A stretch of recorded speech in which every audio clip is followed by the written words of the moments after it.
Bonjour à toutes et à tous. Aujourd'hui, c'est une émission totalement consacrée à l'aventure. Et je vous invite vraiment de la regarder si vous aimez voyager à travers le monde.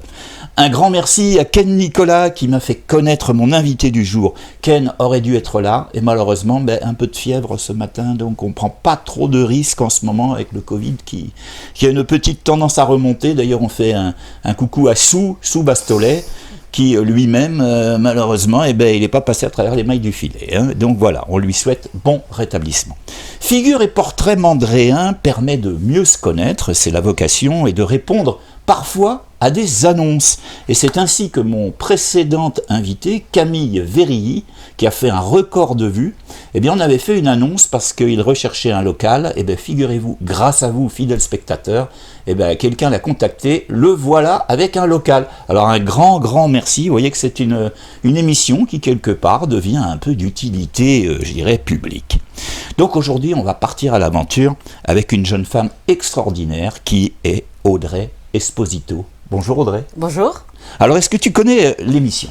Alors j'en ai entendu parler, j'ai vu une ou deux émissions. Ouais, tu as vu qui ? Tu te rappelles ? Christian, donc Esposito. Christian Esposito de la famille. Voilà, et Sushi Box, Jimmy et Livia, c'est ça. Ouais, et Lily, Ouais. Jimmy et Lily, à qui on fait bonjour, bien évidemment. La famille Esposito, c'est une grande famille. Alors, on va essayer un petit peu de s'y retrouver.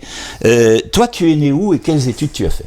Alors moi je suis née à Marseille, mais habitante de Saint-Mandrier. Puis alors en études, j'ai fait des études professionnelles, rien à voir, agricole forestier en fait, à Saint-Maximin. École forestière ? Ouais. Oh, c'est quand même la nature, forestière. c'est l'extérieur. Voilà, c'est ça. Bon, j'avais commencé le collège à Saint-Mandrier et après je suis partie. tu étais au collège Louis Clément ? Ouais. Comme beaucoup de jeunes ici, ont commencé au collège Louis Clément. Alors, voilà, Audrey Esposito, toi, tu voyages à travers le monde. Alors, on se dit, j'essaye. Mais comment fait-elle pour se faire autant de voyages ? Parle-nous un petit peu de tes aventures. Et puis, pendant qu'on va parler, on regardera justement des photos. D'accord. Alors, du coup, je suis partie, c'était en 2008, pour faire un tour du monde, qui était mon rêve depuis que j'étais petite, en fait. Puis à un moment donné, on se dit, il faut y aller, quoi. On a marre d'attendre, et puis si on ne le fait pas maintenant, on ne le fait plus. Donc j'avais mis un peu d'argent de côté. Oui, parce que ça doit coûter quand même. Ça coûte, mais pas tant que ça, en fait. On s'en rend compte quand on est sur la route, où au final, on dépense pas tant d'argent que ça.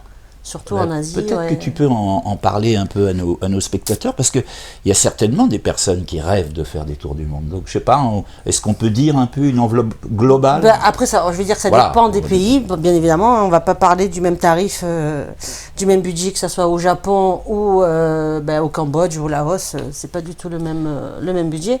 Mais après, donc moi, j'aime les sacs à dos. Donc, je voyage... j'ai fait du stop, du train, vraie aventurière.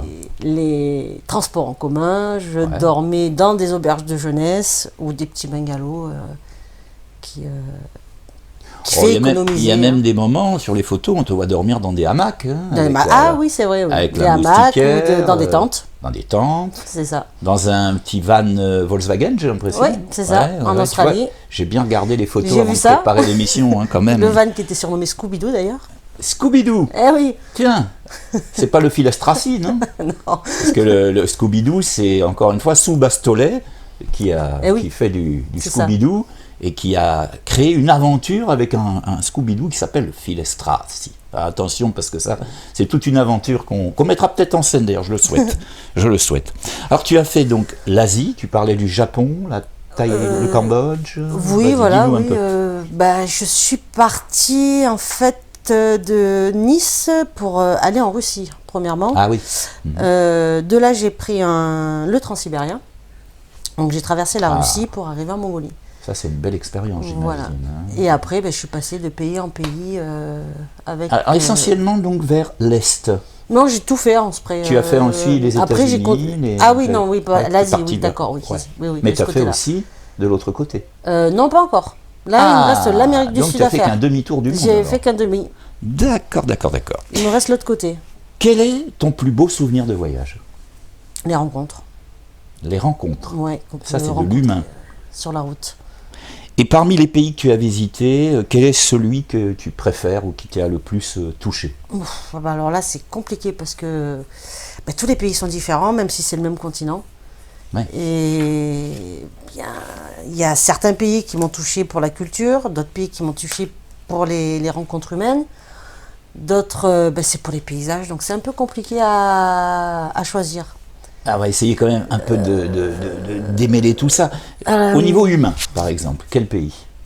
Niveau humain, je dirais, en fait, c'est les pays les plus pauvres où ils étaient le plus humains, où ils n'hésitaient pas à nous proposer des repas. Donc je dirais le Laos, la Mongolie, principalement, c'est vrai. J'ai passé de bons moments en Mongolie avec les gens. Et les Philippines aussi, c'était cool. Tu as fait le Japon aussi. Aussi, oui. Alors, au Japon, c'est un pays que je connais bien, parce que j'ai eu la chance de travailler aussi avec le Japon. Donc, qu'est-ce qui t'a le plus marqué là-bas? La culture. La culture. Ah, elle est énorme. Ouais. C'est quelque chose, si on ne le vit pas, on ne peut pas comprendre. Ouais. Je rajouterais la propreté. Ah oui, ça aussi. La propreté. Je me souviens, quand on marchait dans les rues, carrément la nuit, du côté de Hamamatsu, Tokyo, enfin bref, mais on peut manger dehors, quoi, je veux dire, les trottoirs, c'est du carrelage, c'est vraiment formidable, c'est une leçon. Mais surtout le métro. Et le métro. N'en parlons. Ah, alors là, le métro, oui, là le métro, c'est pareil, quoi. On se sent en sécurité au Japon. Ah oui, vous pouvez laisser votre sac sur une chaise, partir, commander un café, revenir, le sac il n'a pas bougé. Et alors si tu te souviens, au Japon, il y a des trucs qui m'avaient marqué. Tu as les boutiques, par exemple, les fleuristes. Eh bien, les fleurs restent la nuit dehors sur l'étalage. On ne rentre pas l'étalage au Japon. Oui. Ça reste la nuit. Et personne n'osera voler une fleur. Personne ne touche. Personne ne touchera. Bon, ça c'était pour le Japon. Le Laos, tu m'en as parlé. Tu as eu aussi j'ai vu que tu as fait la Grande Muraille de Chine. Oui. Alors, parle-nous de ça. Ça doit être saisissant quand même. Ça représente combien de kilomètres? Ouf, je m'en rappelle plus. Alors, non, j'aurais dû regarder, mais non, je sais plus combien.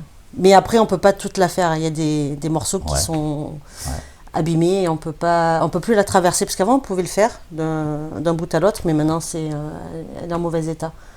Donc, on peut plus. Mais je me rappelle plus combien de kilomètres c'est. Bon, on regardera sur Internet. Ouais.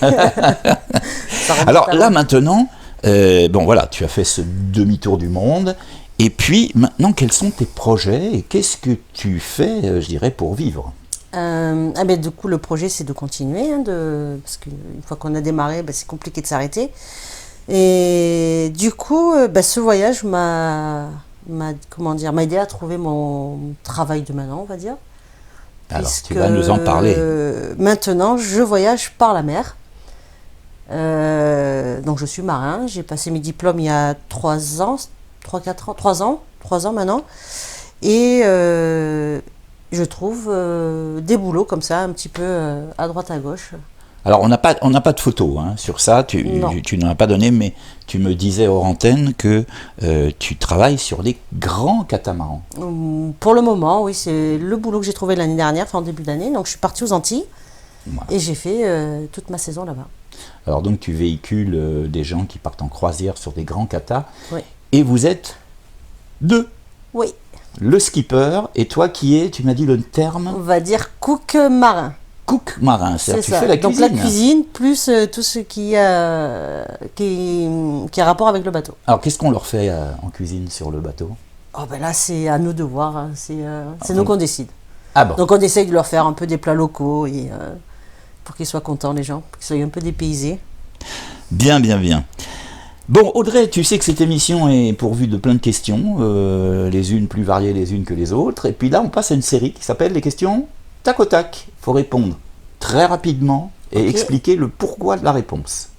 Ça va vite. T'es prête? C'est bon. Attention. Si tu étais un sport. Un sport.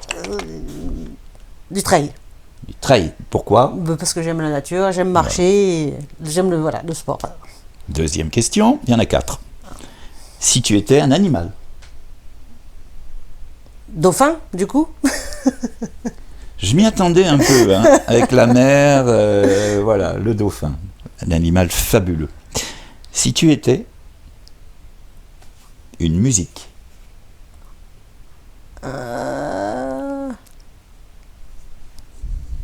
Une musique. On attend la réponse. Ah ouais, non, mais là, il y en a trop. Et puis il y a les parents d'Audrey qui sont derrière les caméras. Qui se marrent, en fait. Et qui se marrent, là. Qui se marrent. Là, je les vois rigoler. J'ai un trou, Alors, si tu étais une musique, un style musical, qu'est-ce que tu aimes? C'est compliqué parce que j'aime beaucoup de choses en musique. Tic. Faut aller vite, hein. Alors là, il n'y a rien qui me vient. Quel style musical? Rock, pop, jazz, folk, classique? Moi, je dirais du rock, ouais, c'est vrai, j'aime bien le rock. Du rock. Bon, tu fais pas comme... Tu connais Camille Vérilly, le jouteur? Celui qui est passé dans l'émission juste avant toi. Oui, j'ai vu, oui. Bon, alors lui, il aime Vincent Courde. Les chansons d'ici. Voilà. Allez, dernière question. Si tu étais une recette de cuisine? Une recette de cuisine, je dirais tout ce qui est cuisine asiatique, j'adore. Ah! Ouais, j'ai beaucoup aimé. Le poisson cru? Ouais. Le sushi, le sashimi? Ouais. Le tempura? Ouais. Hein, qui sont des beignets... c'est bon. Hein. Ça, c'est bon. C'est bon. Et c'est très sain pour la santé aussi. Il n'y a pas de gras. Donc la cuisine asiatique, en règle générale. Il y a indienne aussi, ça me... Ou indienne. Ça me parle bien, ouais. Voilà, là on a une réponse précise, claire et nette.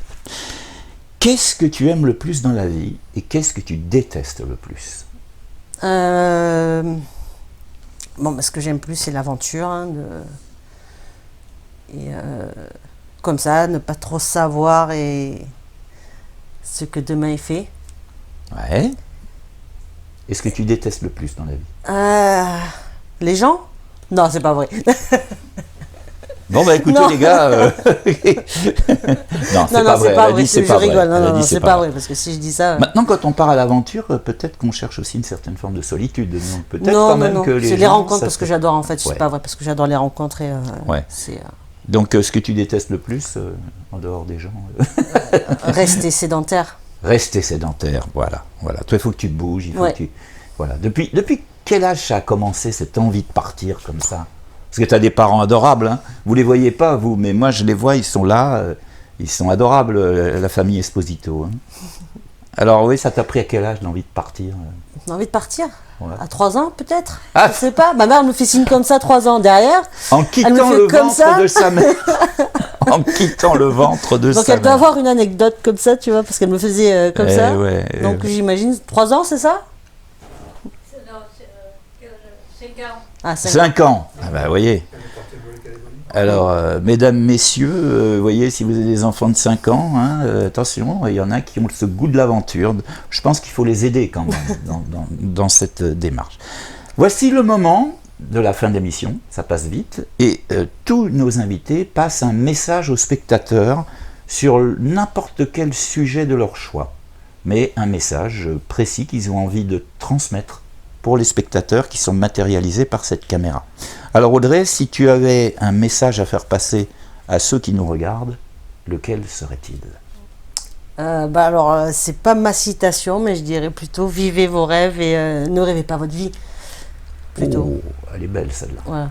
Ça me suit depuis le début et je dis il faut toujours... Elle est de toi celle-là? Non. Ah, on ne sait pas de qui elle est? Non, celle-là pas. Vivez vos rêves. Mais ne rêvez pas votre vie. Mais ne rêvez pas votre vie. Eh bien, je crois que c'est une très belle conclusion à ton sujet. Donc, merci beaucoup, Audrey, de te prêter à cette interview. Et puis, quant à vous, fidèles spectateurs, si vous souhaitez me contacter pour de futures émissions, je vous rappelle que pour toute question, vous pouvez me contacter. Ça va s'écrire sur fpm.saint-mandrier1@orange.fr. Et puis, jeudi prochain, on va rencontrer une nouvelle invitée qui est presque incontournable sur la presqu'île, puisque c'est Laura qui a repris la quincaillerie de Fred. Et Laura fait partie des plus jeunes entrepreneuses de la région, voire de France. Donc, jeudi prochain, on va à la quincaillerie et on va savoir un petit peu de quoi va nous parler Laura et de son expérience. En attendant, n'oubliez pas de vous abonner à la chaîne, de cliquer sur la petite cloche pour recevoir les notifications, de mettre les pouces bleus qui correspondent, et puis des commentaires. À jeudi prochain.